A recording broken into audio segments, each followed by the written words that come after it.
நம்பிக்கை. வாழ்வில் நம்பிக்கை என்பது அதிக மகத்துவம் வாய்ந்தது. ஒரு மனைவி தனது கணவனின் கரத்தை பற்றியபடி எவ்விடமும் செல்ல இயலும்.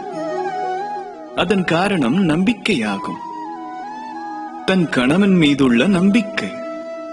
அன்னை ஒருவள் விளையாட தன் குழந்தையை காற்றில் வீசுகையில் அக்குழந்தையோ அச்சமுறுவதில்லை. காரணம் அதே நம்பிக்கை. தனது அன்னையால் தனக்கு ஊறு நேராது என்கிற நம்பிக்கை. வைத்தியர் தரும் ஔஷதங்களை சிறு பிள்ளைகள் தயக்கமின்றி தந்தையிடம் வாங்கி விழுங்குவார்கள். அவர்களோ வைத்தியம் தொடர்பான ஞானமேதும் மற்றவர்கள். எனினும் தமது தந்தை தமக்கு ஒவ்வாததை அளிக்க மாட்டார் என்கின்ற நம்பிக்கை. இந்த உலகத்தின் பந்தங்கள் அனைத்துமே